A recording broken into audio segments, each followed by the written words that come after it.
Today we're going to dive into one of the most powerful ideas you'll ever encounter about risk and, just pure uncertainty. It comes from Nassim Taleb's incredible book, The Black Swan.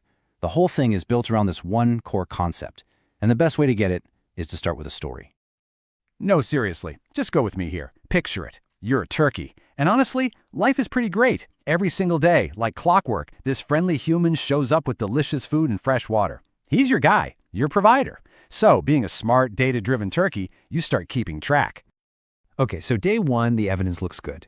By day 100, you're like, okay, I'm seeing a real pattern here. By day 500, you're totally convinced this human's entire reason for being is to make sure you're happy and well-fed. And then you hit day 1,000. 1,000 days in a row of the same positive reinforcement. Your predictive model is flawless. The data it's perfect. Your confidence is through the roof. I mean, based on every single piece of data you have ever collected, you can say with almost total certainty that tomorrow is going to be another great day. You've scientifically proven it. You are safe.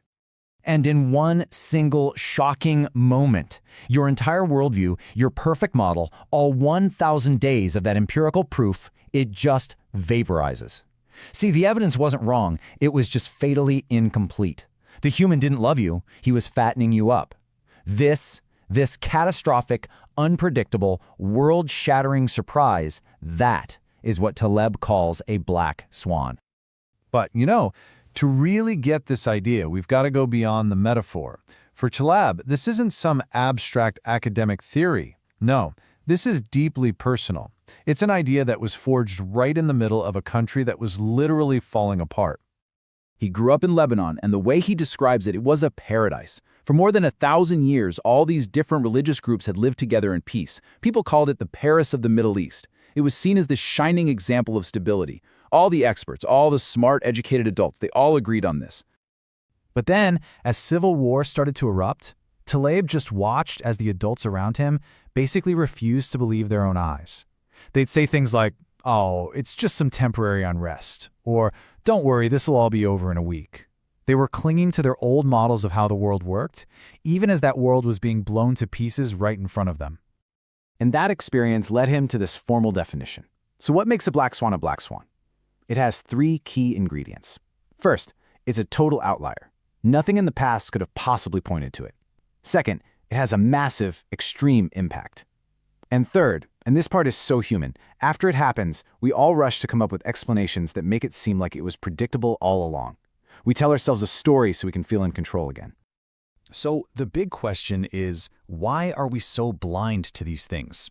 Well, Taleb's argument is that our brains evolved to survive in one type of world, but we're now living in a completely different one. All right, let's break this down. He calls these 2 worlds Mediocristan and Extremistan. Okay, so in Mediocristan, randomness is, well, it's pretty tame. Think about something like human weight. If you get 1,000 people together in a room and then you add the single heaviest person on Earth, the average weight of the room barely even budges. The outlier just doesn't have much of an effect. But in Extremistan, oh boy, in Extremistan, randomness is completely wild. Think about wealth. You take that exact same room of 1,000 people, and then Bill Gates walks in. Instantly, he doesn't just represent some of the wealth, he represents 99.9% of the total wealth in the room. A single outlier doesn't just tweak the average, it becomes the average. Everybody else in the room becomes a statistical rounding error. And here is the whole problem in a nutshell. Our brains, our instincts, our way of thinking, it all evolved for the simple, physical world of Mediocristan. But our modern world, with financial markets, the internet, global supply chains, that world is run by the wild, unpredictable rules of Extremistan. We're completely, fundamentally mismatched for our own environment. And this mismatch, it leads to these huge cognitive biases that just make us blind. My absolute favorite story from the book illustrates this perfectly, and it all goes down in a Las Vegas casino.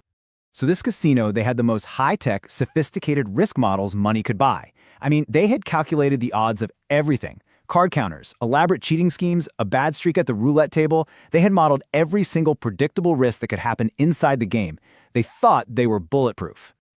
But their biggest, most catastrophic financial losses, they had nothing to do with the game at all. Their star performer got mauled by his own tiger, costing them $100 million.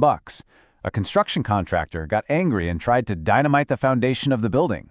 An office employee messed up the tax forms and they got hit with a gigantic fine. None of these real-world disasters were even on their radar. Taleb has a name for this, the ludic fallacy.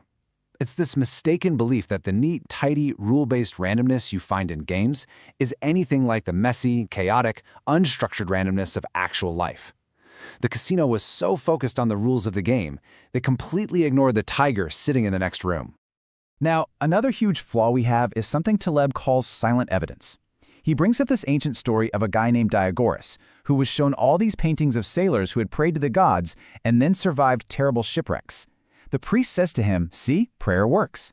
And Diagoras' response was just chillingly brilliant. We only ever hear from the survivors.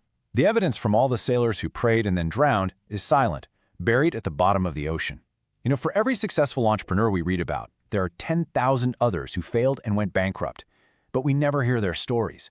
And this bias gives us this warped, overly optimistic view of the world, making us feel way, way safer than we really are.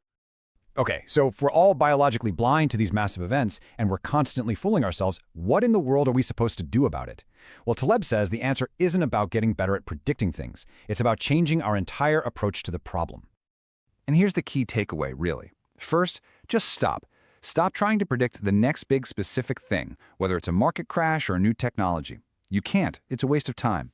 Instead, start preparing for the impact of negative events, whatever they might be.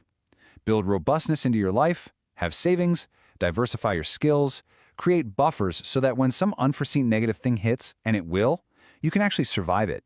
You need to focus on the consequences, not the probability. Which, of course, brings us right back to our poor turkey.